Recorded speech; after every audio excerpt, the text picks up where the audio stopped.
এক পাগলা ভিডিওর মধ্যে বলতেছে ইয়া বাবা আবেদ শাহ, ইয়া বাবা জালালি শাহ। এরকম জিকির যদি আপনি 21 বার করেন, নামাজের দরকার নাই, নবী আপনার জন্য চলে আসবে। বাবার মাজারে গিয়ে সেজদা দেয়, পাক্কা মুশরিক। মুশরিকদের সঙ্গে কোনো সম্পর্ক নাই, ঠিক কিনা বলেন? যারা আমাদেরকে ঘরে থাকতে দেয় না, আমাদেরকে যারা জেলের মধ্যে নিয়েছে, আলেমদেরকে ডান্ডা বেরি পরায় যারা টেনেছে, সবগুলার পরিচয় জালেম, ঠিক কিনা বলেন? মান আতা কাহিনান, কোন গণকের কাছে যাব না, গোলাপ শাহ মাজারে যাব না। জাননি? আরে কি কোন যান, খবরদার। গোলাপ শাহ মাজার সহ জিন্দা মাজার হোক আর মুর্দা মাজার হোক, কোন মাজার কাউকে কিচ্ছু দিতে পারে না। দিতে পারে কে? আমি গত জুমাবারে দেখতেছি এক পাগলা ভিডিওর মধ্যে বলতেছে ইয়া বাবা আবেদ শাহ, ইয়া বাবা জালালি শাহ। এরকম জিকির যদি আপনি 21 বার করেন, নামাজের দরকার নাই। প্রত্যেক দিন 21 বার করে দেখেন, নামাজের দরকার নাই, নবী আপনার জন্য চলে আসবে। ওনারা সবাই সুবহানাল্লাহ বলছে, আপনারা বলছেন নাউজুবিল্লাহ। তার মানে বোঝা যায় ওই লোকদের ঈমান আর আপনাদের ঈমান একরকম না। ওরা নিজেদেরকে আশিকে রাসূল দাবি করে, ওরা শুধু দাবি করতে পারে নবীর আশিক তো ওই ব্যক্তি আল্লাহর রাহে দিন কায়েমের জন্য যে জীবন বিলায় দিতে পারে, ঠিক কিনা বলে? কিসের আশিক তুমি? এই জন্য যতজন আজকের এই মাহফিলে বসছেন, কোন গণক, কোন পীর, বুজুর্গ নামদারি পায়ের ভিতরে সেজদা নেয়, পা দোয়া পানি আপনাদেরকে হাদিয়া হিসাবে দেয়, এই রকম কোন বুজুর্গের কাছে গেলে ঈমান থাকে? এরপরে আল্লাহর নবী বলেন,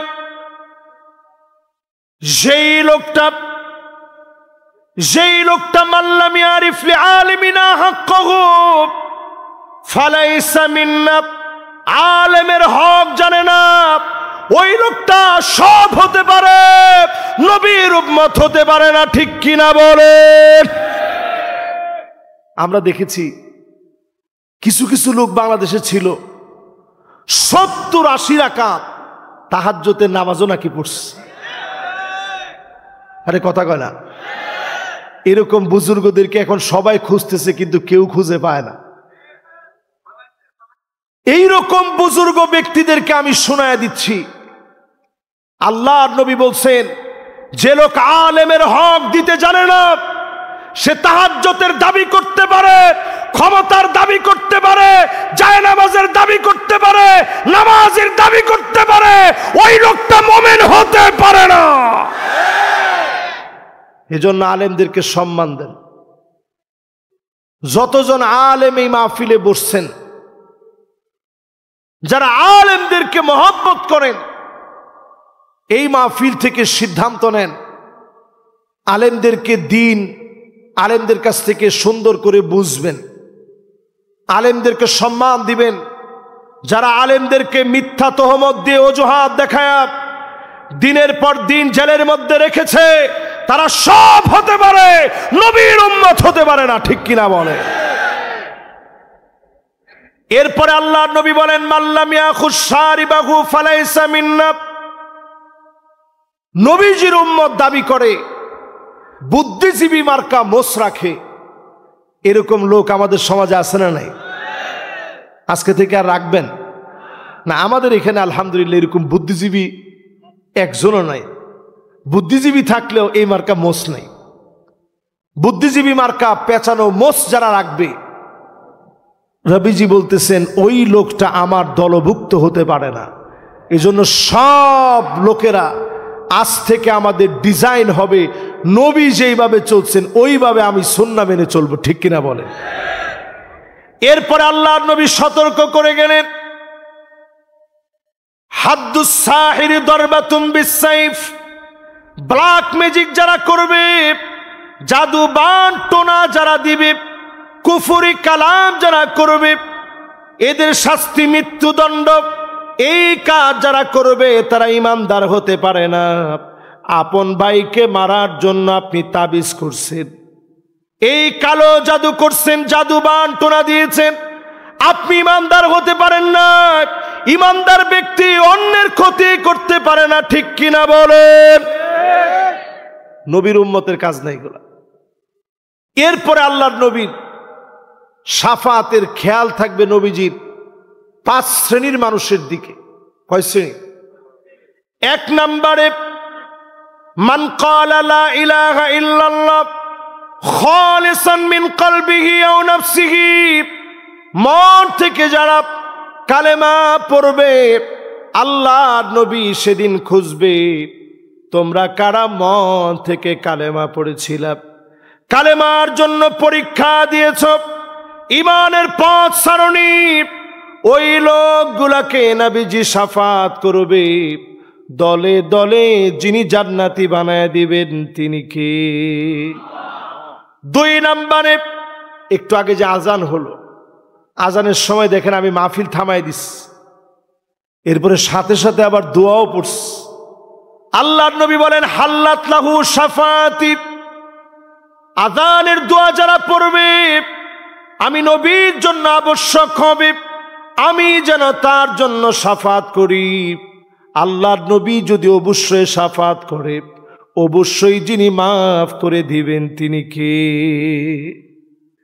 3 নম্বরে নবীজি শাফাত করবে ওই ব্যক্তিকে যেই লোকটা দুনিয়ার জীবনে আকসারুহুম আলাইহিস সালাত, অধিক পরিমাণে দরুদ শরীফ যেই লোকটা পড়েছে, ঘুমানোর আগে ঘুম আসতেছে না, দরুদ শরীফ পড়েন, দরুদ শরীফের আমল করেন, ঘুম আসতেছে না, দরুদ শরীফ পড়ে ঘুমান, আপনি দেখবেন নবীজি শাফাতে যিনি ধন্য বানায় দিবেন তিনি কে? দরুদ শরীফটা বেশি বেশি পড়বেন। হুজুর এত বড় পড়তে কষ্ট হয়ে যায়। সাল্লাল্লাহু আলাইহি ওয়াসাল্লাম শুধুমাত্র এতটুকুন যদি আপনি পড়েন সাল্লাল্লাহু আলাইহি ওয়াসাল্লাম, এতটুকুনের কারণেও নবীজি সাল্লাল্লাহু আলাইহি সাল্লাম আপনাকে খুঁজবে। জান্নাতে আপনার বাড়িটা নবীর বাড়ির পাশে হবে। জোরে কোন আল্লাহু আকবার। 3 নাম্বার শেষ। 4 নাম্বারে যতজন আমার সামনে বসছেন একটা লোকও বাদ দিব না। আজকে থেকে আল্লাহর কাছে বলবো, আল্লাহ তুমি মদিনায় আমারে কবুল করে নিও।